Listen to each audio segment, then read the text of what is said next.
Kalau ini bab napa? Bab zikir.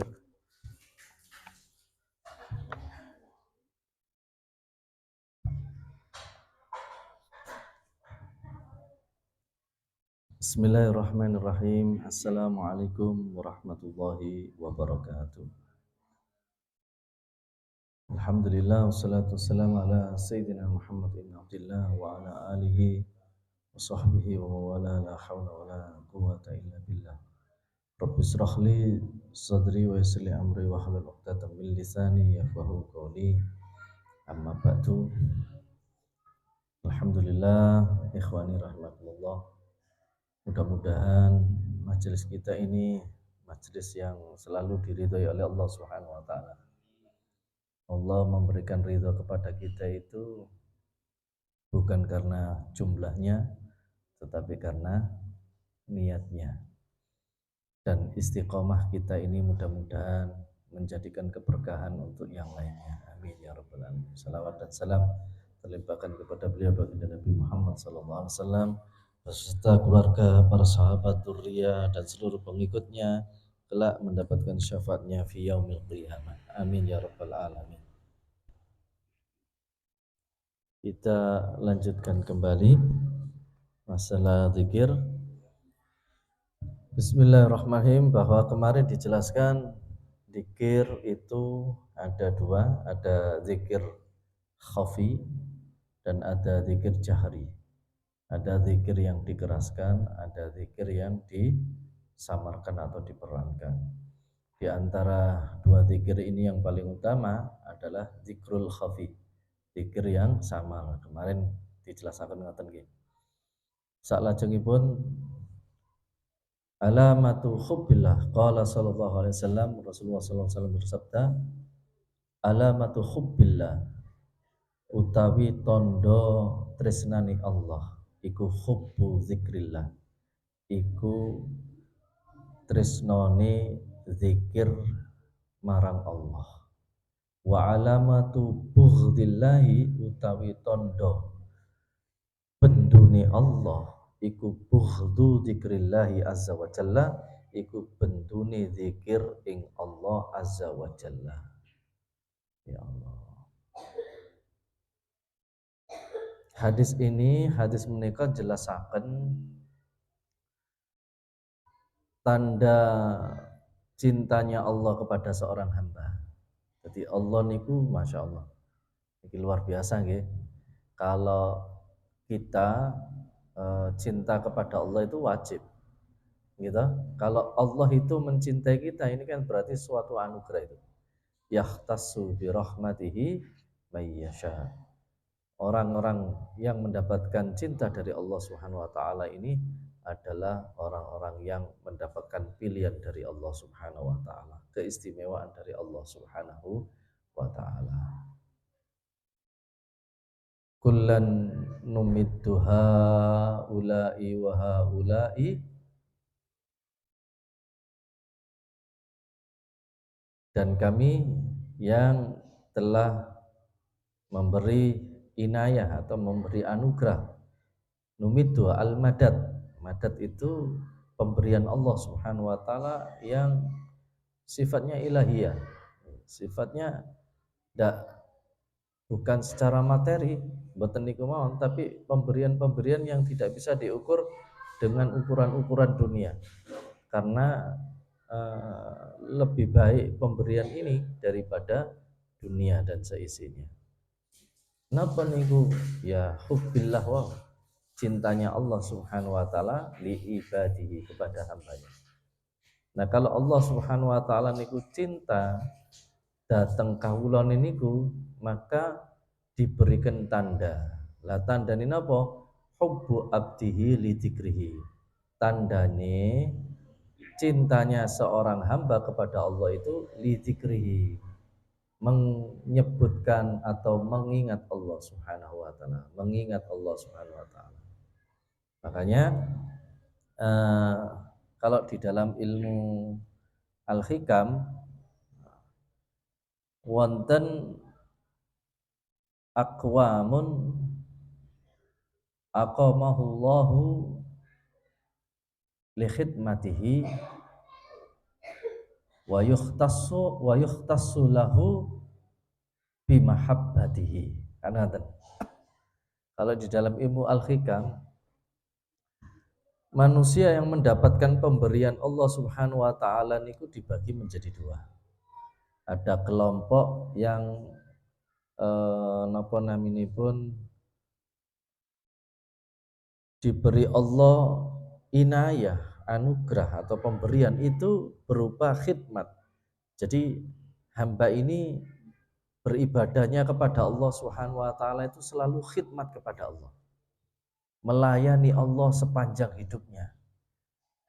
Melayani Allah sepanjang hidupnya.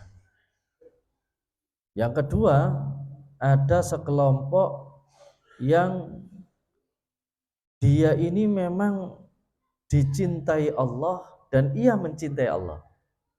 Dicintai Allah, ia mencintai Allah. Yuhibbunahu wa yuhibbunahu. Mereka ini dicintai oleh Allah dan mereka mencintai Allah. Ini kan istimewa. Kalau kita kan mencintai Allah. Pertanyaannya, apakah Allah mencintai kita kan? Nah, yang kedua ini yang sangat istimewa. Jadi manusia ini sudah dilupakan dengan dunia dan seisinya, dia nggak ingat dengan dunia, ya hatinya itu hanya cintanya Allah, hatinya itu hanya Allah, sehingga dia nggak ngerti dunia, uang besar kecilnya itu tidak paham, tapi dia hanya ingat kepada Allah Subhanahu wa taala. Hatinya ini sudah terbakar dengan cinta kepada Allah Subhanahu wa taala. Makanya tandanya dia dicintai oleh Allah Subhanahu wa taala, hubbu abdihi li dzikrihi. Maka cintanya seorang hamba ini kepada Allah li dzikrihi, terus sering menyebutkannya. Nah, terus menyebutnya. Dan ini adalah madad dari Allah. Pemberian Allah Subhanahu wa taala yang tidak bisa dicari dengan apapun. Saumpamane mengurangi hawa nafsunya, tidur dikurangi, makan dikurangi, puasa Senin Kemis atau puasa Daud atau bahkan puasa Dahr, atau sekarang kalau malam nggak pernah tidur saumpamanya. Kemudian berdoa. Upaya-upaya ini untuk mendapatkan madat ini gak bisa, karena memang madat itu tidak bisa diminta, tidak bisa diupayakan dengan sebab-sebab itu, karena memang itu yahtassu bi rahmatihi man yasa. Karena memang itu keistimewaan Allah, Allah sendiri yang memilih kepada siapa saja yang dikehendaki Allah. Siapapun dia, seperti contoh Malik bin Dinar, perampok, penjahat, gitu. Kemudian dia dipilih oleh Allah Subhanahu wa taala menjadi walinya, ya sudah, perampok padahal. Karena memang itu pemberian Allah. Kalau Allah yang memberi, siapa yang bisa menolak? Wa kana ata'a rabbih mahdura. Pemberian Allah Subhanahu wa taala itu tidak ada yang bisa menolak kalau Allah sudah memberi. Siapapun dia berupaya apapun untuk menolak pemberian ini, kalau madat itu tadi sudah datang kepada yang berhak menerima, ya sudah. Nah, makanya tanda itu disebutkan oleh Rasulullah SAW, kalau Allah itu cinta kepada seorang hamba ini, maka hamba ini mencintai Allah Subhanahu wa taala untuk selalu menyebutnya Allah, untuk selalu mengingatnya. Kenapa begitu? Li'annahu idza ahabba 'abdan dzakarahu. Karena seorang hamba itu jika Allah mencintai kepada seorang hamba itu, maka Allah selalu menyebutnya, Allah selalu mengingatnya. Nah, kalau Allah selalu mengingatnya, kan otomatis ini selalu ingat kepada Allah, karena Allah yang mengingatnya. Bukan dia yang mengingat Allah, tapi Allah yang mengingatnya. Ini kan istimewa. Ini sangat-sangat istimewa. Wa idza dzakarahu Kalau Allah mengingat seorang hamba yang dia cintai tadi, hubbiba ilaihi dzikruhu, maka hamba itu dicintakan oleh Allah Subhanahu wa taala untuk mengingatnya. Untuk mengingatnya. Tapi sebaliknya kalau Allah murka sama orang itu sudah dia tidak diingat sama Allah. Kalau dia tidak diingat Allah, ya otomatis dia tidak akan pernah bisa mengingat Allah Subhanahu wa taala. Makanya ada satu doa di dalam Al-Qur'an itu, Allahumma habibna ilaikal iman wa kahri ilaikal kufra wal fusuqa wal isyan. Itu doa itu di dalam Al-Qur'an itu dibaca agar supaya kita ini selalu dicintakan kepada Allah, iman, kemudian dibencikan Allah dalam perbuatan-perbuatan kufur, perbuatan dosa, perbuatan maksiat. Karena orang itu kalau tidak ada kebencian dalam perbuatan dosa dan maksiat, jangan-jangan itu tanda Allah murka kepada orang ini. Dia nggak suka, dia suka sama apa? Sama kejahatan, sama perbuatan-perbuatan tercela, perbuatan dosa, maksiat. Kok dia senang? Nggak ada penyesalan kalau dia melakukannya itu. Hati-hati, jangan-jangan ini tanda-tanda Allah murka. Kalau Allah sudah murka, ya Allah, itu sama juga setan yang dilaknat Allah Subhanahu wa taala. Ada satu hikayah dari Allah Subhanahu wa taala. Allah berfirman begini, ana ma'a abdi idza zakarani. Saya bersama hambaku. Saya bersama hambaku. Maksudnya bersama ilmuku maksudnya. Saya itu ada bersama dengan hambaku, maksudnya dengan ilmuku, ilmunya Allah. Ilmunya Allah kan banyak, nggih. Ilmunya Allah. Idza dzakarani, kalau dia mengingatku, wa taharraqat bi syafatahu. Kalau dia mengingatku, hamba itu kalau dia mengingat aku, kalau dia bersamaku, maka mulutnya selalu bergerak untuk menyebut ilmu-ilmuku, menyebut ilmu-ilmuku. Subhanallah, alhamdulillah, Allahu akbar, la ilaha illallah, dan seterusnya begitu. Nah, mulut ini tidak pernah berhenti untuk selalu menyebut ilmu-ilmu Allah, menyebut nama-nama Allah, menyebut kekuasaan Allah, menyebut ciptaan-ciptaannya Allah Subhanahu wa taala. Ini termasuk di antara tanda Allah itu mencintai seorang hambanya, maka mulutnya itu tidak pernah berhenti dari menyebut nama-nama Allah.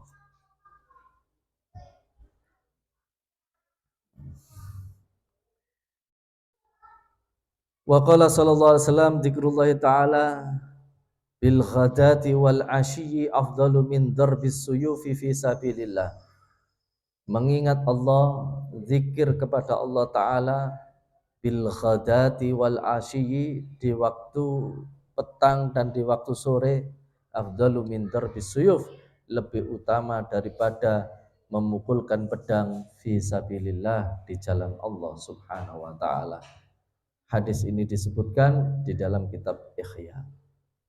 Ini juga masih menyebutkan tanda orang itu kalau dicintai Allah Subhanahu wa taala, maka pagi dan petang dia tidak pernah berhenti mulutnya untuk mengingat Allah Subhanahu wa taala. Dan orang yang sudah berada di keadaan yang seperti ini lebih utama daripada ia memukulkan pedangnya kepada musuh-musuh Allah, lawannya Rasul Allah, fi sabilillah, membela agama Allah, membela akidahnya Rasulullah sallallahu alaihi wasallam, fi sabilillah.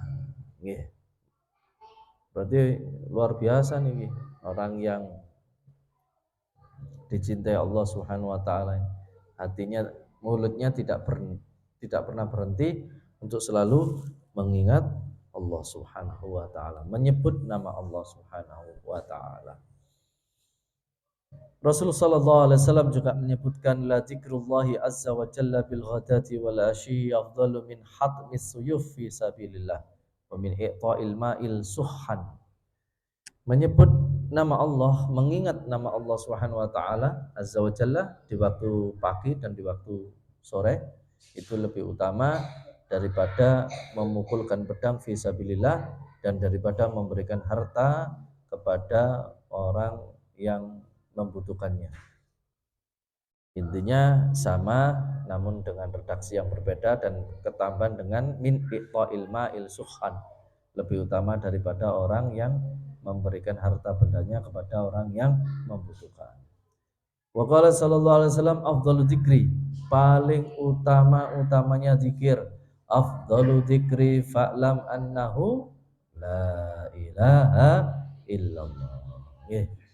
Zikir yang paling utama adalah la ilaha illallah. Zikir la ilaha illallah. Zikir la ilaha illallah ini luar biasa, zikir la ilaha illallah.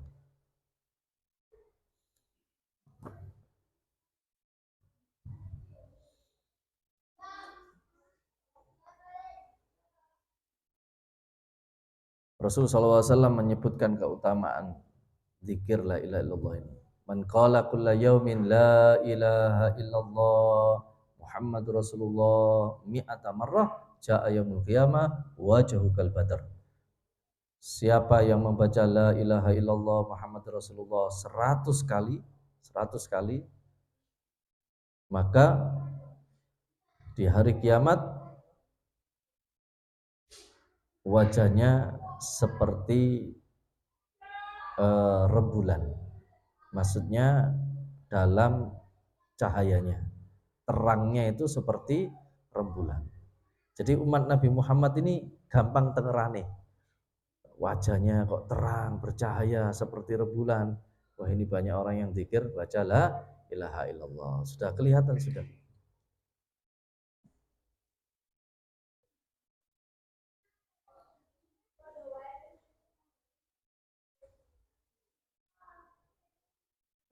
Bahkan Imam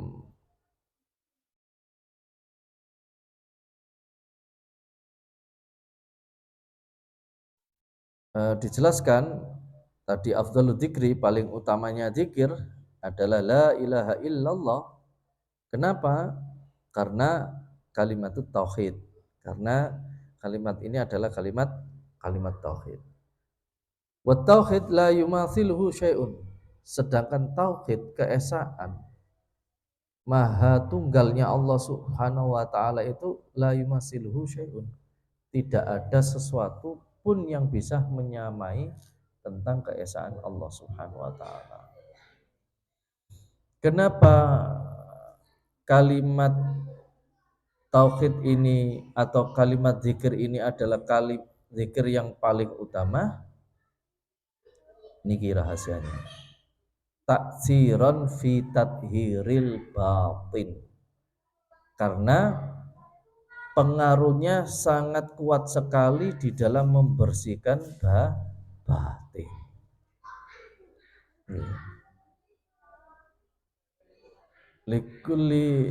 Likulli syai'in siqalun wasiqalul qalbi la ilaha illallah. Segala sesuatu itu mempunyai pembersih, dan pembersihnya hati itu adalah kalimat la ilaha illallah. Nggih, adalah kalimat la ilaha illallah.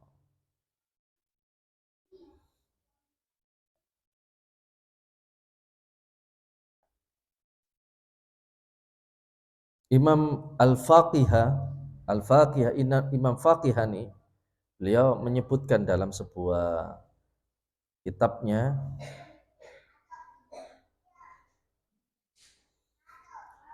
inna mulazimata zikriha inda dukhulil manzil tanfiyal faqra.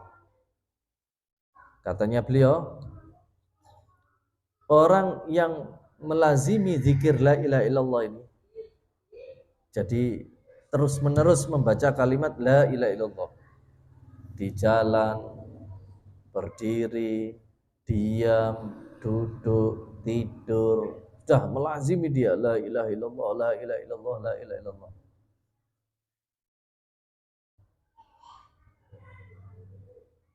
Kalau dia masuk rumah, katanya Imam Fakihani, kalau dia masuk rumah tanfil faqr, maka rumah itu ditiadakan dari kefakiran. Bisa fakir ilmu nggak ada, fakir hati nggak ada, fakir harta nggak ada, fakir kebahagiaan nggak ada. Walhasil orang yang baca la ilaha illallah ini kaya, ini orang kaya hati, kaya harta, kaya kebahagiaan dan lain sebagainya. Beliau mengatakan waqad warada anna man qala la ilaha illallah wa maddaha hadamat lahu arba'ata alafi tanbin minal kabair. Siapa yang mengucapkan kalimat la ilaha illallah ini dipanjangkan la ilaha illallahnya jadi la ilaha illallah, dipanjangkan begitu, maka 4.000 dosanya dari dosa-dosa besar itu dihancurkan oleh Allah Subhanahu wa taala. Luluh lantah dosa-dosa besar ini dengan kalimat la ilaha illallah dengan dipanjangkan. Kalau para sahabat bertanya kepada Rasulullah SAW, ya Rasulullah, fa illam yakul lahu syai'un minal kabarid, sekalipun dosa-dosa itu besar, Rasulullah menjawab, qala yaghfiru li ahlihi wa li jiranihi. Iya, dosa-dosa itu menghancurkan kalimat la ilaha illallah yang dibaca panjang tadi itu menghancurkan dosa-dosa besarnya, bahkan tidak hanya pada dirinya, dia punya tetangga, dia punya keluarga, dia punya tetangga, dosa-dosanya keluarganya dan tetangganya dihancurkan. Makanya panjenengan ingat toh, kalau di Jawa Timur itu biasanya pas waktu habis sholat, afdalu dzikri fa'lam annahu la ilaha illallah. Nggih, kalau di Jawa Timur kan ngoten nggih.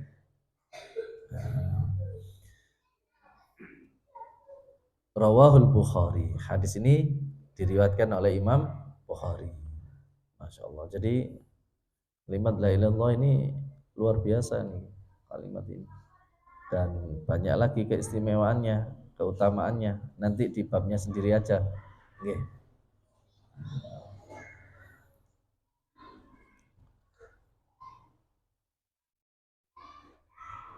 Jadi paling utamanya zikir adalah kalimat la ilaha illallah. Zikrullahi syifa'ul qulub, mengingat Allah Subhanahu wa taala adalah penyembuh hati dari hati yang sakit. Hati itu sakit. Apa sakitnya hati? Hasud, riya, gelisah, enggak tenang, enggak bahagia, itu penyakit-penyakit hati itu. Lihat hidupnya orang lain lebih enak, nasibnya dia belum, kemudian hasud, penyakit-penyakit hati. Nah, dengan mengingat Allah Subhanahu wa taala, maka akan menyembuhkan penyakit-penyakit hati itu. Wa qala sallallahu alaihi wasallam udzurullaha dzikran khamilan. Zikirlah kepada Allah, ingatlah kepada Allah dengan zikir khamil. Para sahabat bertanya, "Wa ma dzikrul khamil ya Rasulullah?" Zikir khamil itu maksudnya apa ya Rasulullah? Zikir khamil itu adalah zikrul khafi, adalah zikir yang khafi, zikir yang samar. Zikir yang samar. Wa qala sallallahu alaihi wasallam afdalul ibad darajatan indallahi yaumil qiyamah az-zakirunallaha katsiran. Paling utamanya hamba derajatnya di sisi Allah Subhanahu wa taala kelak di hari kiamat adalah az-zakirunallaha katsira, adalah orang-orang yang banyak mengingat Allah Subhanahu wa taala.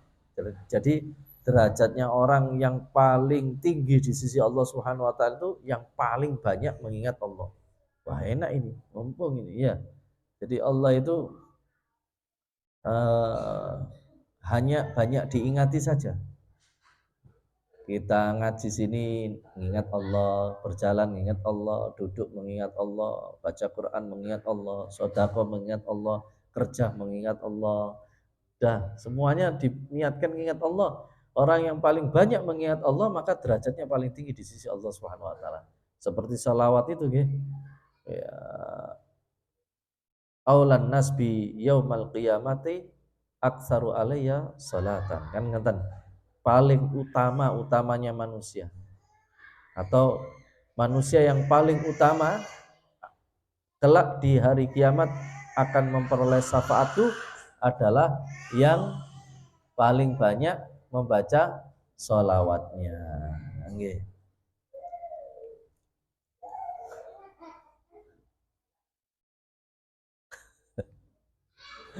Khairul zikri az-zikrul khafi. Sebaik-baik zikir adalah zikir yang sama. Wa khairul ibadati akhafuha. Sebaik-baik ibadah akhafuha, yang paling ringan. Wa khairul rizqi ma yukaffi. Dan sebaik-baik rizki adalah yang mencukupi. Wah, ya ini yang kita cita-citakan kan ini nggih. Ya, nggih. Kan wis penak niki, sebaik-baik zikir, zikir yang samar, yang rahasia. Dan sebaik-baik ibadah adalah yang paling samar. Jadi ibadah yang tidak dikelihatan itu yang paling baik. Ibadah tidak dikelihatan, itu yang paling baik. Sebaik-baik rizki adalah rizki yang selalu mencukupi. Cukup buat mobil, cukup buat rumah, beli rumah, cukup buat, jadi semuanya cukup. Ini kan sebaik-baiknya rizki. Nggih, ngaten nggih. Wallahu a'lam bissawab. Nggih, ada salah mohon dimaafkan wala afu minkum. Assalamualaikum warahmatullahi wabarakatuh.